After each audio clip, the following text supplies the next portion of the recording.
मैं जानना चाहता हूं कि उनका जुर्म है क्या। बेड चाहिए, ऑक्सीजन चाहिए, एम्बुलेंस चाहिए तो पप्पू यादव करेंगे। अभी हमारे बीच पप्पू यादव कौन बनेगा? उन्होंने हर एक घर के लिए अपना घर छोड़ा है। तो मुझे भी यही लगता था, या तो कभी किसी मुर्दा के साइड में खड़े हैं, मुर्दा घर जाके, तो वो देख के मेरे को बस यही लगता था कि दूसरी बॉडी मेरे पिता की भी हो सकती है। प्रणाम, मैं सार्थक रंजन, पप्पू यादव जी का पुत्र, और मैं नहीं चाहता था कि हमारी मुलाकात ऐसे हो, पर जैसे पापा कहते हैं कि समय और परिस्थिति के सामने किसी का बस नहीं चलता है। तो प्रणाम स्वीकार करिए मेरा। और मैं कल जो हुआ उसके बारे में बात करना चाह रहा हूँ। मैं जानना चाहता हूँ कि उनका जुर्म है क्या। हॉस्पिटल्स की जो हालत है बिहार में, उसकी सच्चाई दिखाना जुर्म है, या दवाइयाँ नहीं हैं तो जिनको ज़रूरत है उनको दवाइयाँ पहुँचाना जुर्म है, लोगों को खाना देना जुर्म है, या जो काला बाजारी चल रही है दवाइयों की उसको पेश करना जुर्म है। सबसे बड़ा जुर्म मेरे को ये लग रहा है कि एक नेता के घर पे जो छापा मार के उन्होंने आप लोगों के लिए जो एम्बुलेंसेस यूज़ होनी थी वो बस घर पे पड़ी हुई थी, और वो बस ये चाह रहे थे कि वो सारी एम्बुलेंस यूज़ हों आप लोगों के लिए। मुझे लग रहा है कि यही जुर्म उनका सबसे बड़ा रहा।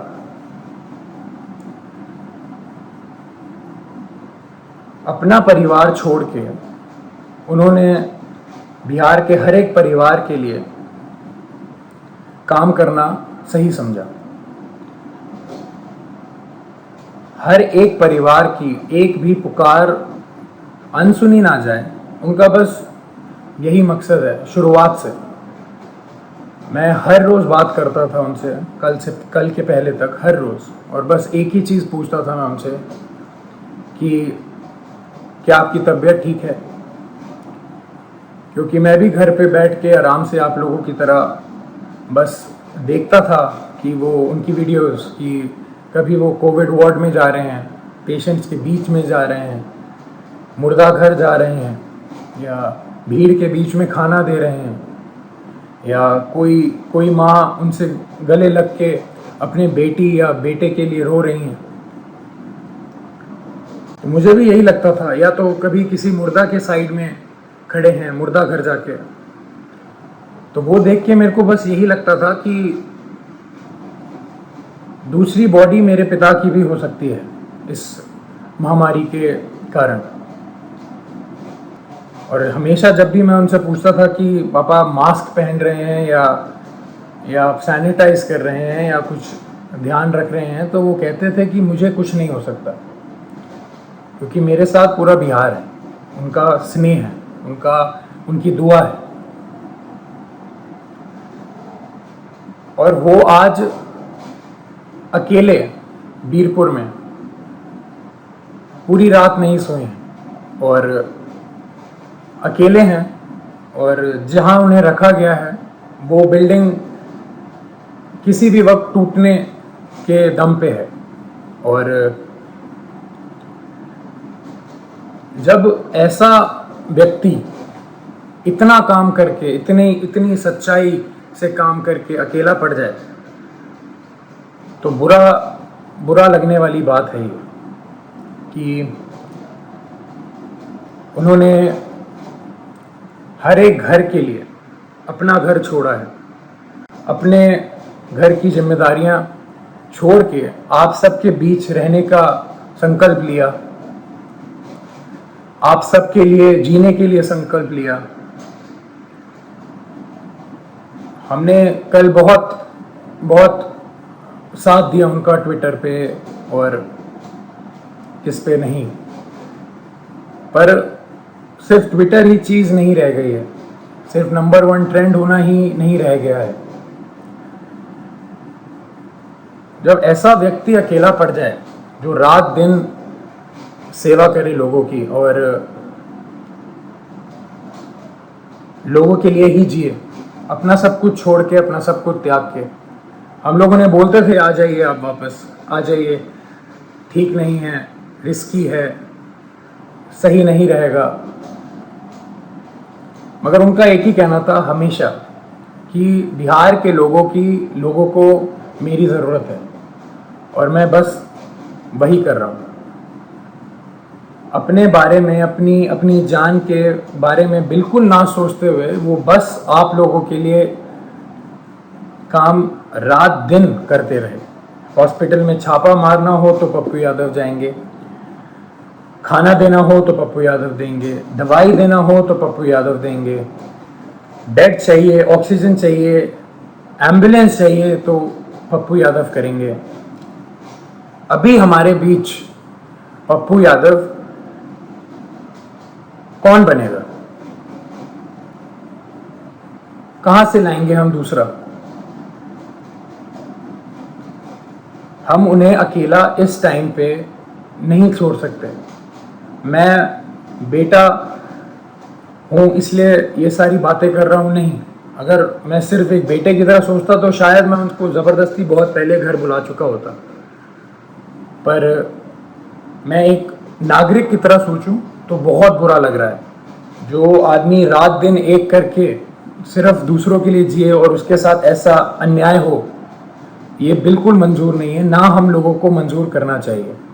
मैं पहली बार आया हूँ आप सबके सामने और ये बिल्कुल भी एक्सेप्ट करने वाली चीज़ नहीं है जो हुआ है मेरे पिता के साथ। कल से हुए जा रहा है और अभी भी हो रहा है। बाढ़ का पानी हो, बाढ़ के पानी में चलना हो, या इस महामारी के टाइम पे हॉस्पिटल जाना हो, या भीड़ में जाना हो, या मुर्दा घर जाना हो, तो सिर्फ पप्पू यादव ही जाएगा। और जेल जाना हो तो सिर्फ मेरे पिता पप्पू यादव ही जाएंगे। ऐसा क्यों? ऐसा मैं समझ नहीं रहा हूँ, ऐसा हो क्यों रहा है? ऐसा होता क्यों है? हमेशा एक आदमी जब दूसरों के लिए जिए जा रहा है 2400 घंटे, तो जब उसको जरूरत पड़ती है तो वो हमेशा अकेला कैसे पड़ जाता है? हमेशा उसकी आंखों में आंसू रहते हैं हर एक काम करने के बाद। हम अकेले पड़ जाते हैं, उसका पूरा परिवार अकेले पड़ जाता है। हम क्यों अकेले रह जाते हैं जब वो व्यक्ति रात दिन बस दूसरों के लिए जीता है? तो दूसरे क्यों नहीं खड़े हो सकते उसके लिए? क्यों नहीं आवाज निकाल सकते? क्यों नहीं हम, अगर एक पप्पू यादव बिहार के लिए इतना कर सकता है तो सोचिए 2 पप्पू यादव या 10 पप्पू यादव या 1 लाख पप्पू यादव कितना करेंगे। मैं कहूंगा मेरे पिता का नाम सिर्फ एक नाम नहीं है, वो सिर्फ एक व्यक्ति नहीं है, वो एक जुनून है। जो वो जुनून हर एक के अंदर रहता है। मेरे अंदर भी है, मेरी बहन के अंदर भी है, मेरे भाई के अंदर भी है, और आप सबके अंदर है। वो सारा जुनून एक साथ अगर काम करे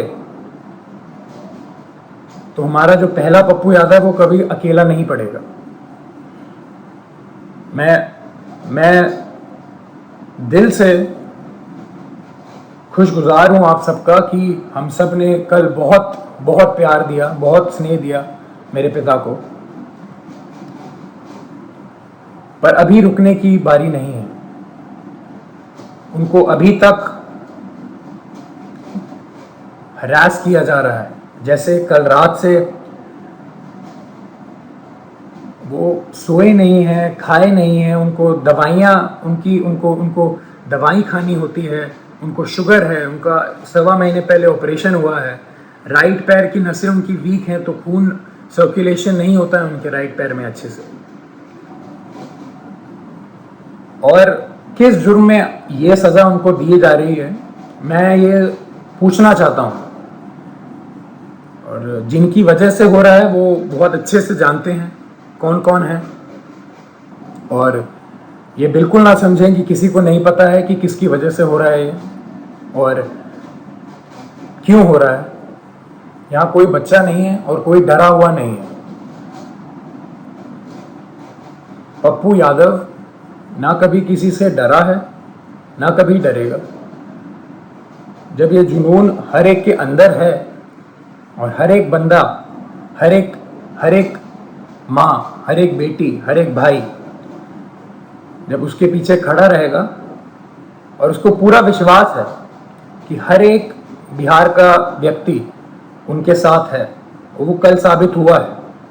मैं बस ये कह रहा हूं कि वो सिर्फ कल पे ही सीमित नहीं होना चाहिए, ये मुहिम चलती रहनी चाहिए। यही मेरे पिता का सबसे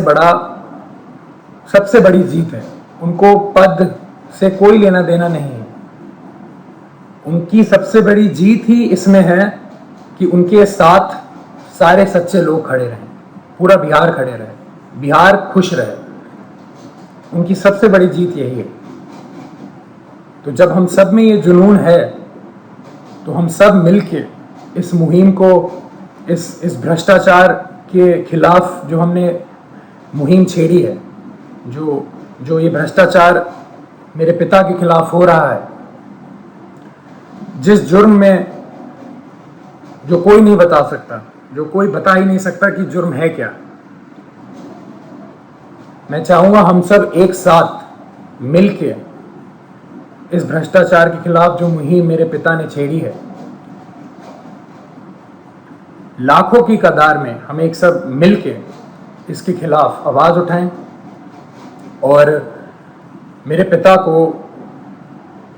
जो जीत हमेशा देखी है उन्होंने बिहार के लिए, वो रास्ता, वो राह, वो पथ पे हम सबको चलते रहना है। इसी में उनकी सबसे बड़ी खुशी और सबसे बड़ी जीत है।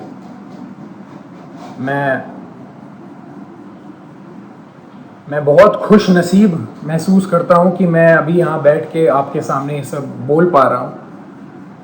ये मेरे पिता का संघर्ष ही है जो इतना प्रेम उन्हें मिलता है और उनके नाम की वजह से मैं यहाँ पे बैठा हूँ तो आप सबके बीच में मेरी आवाज़ जा पा रही है। उनके संघर्ष को हम सबको मिलके उसकी आग को उठा के ही रखना है, बुझने नहीं देना है।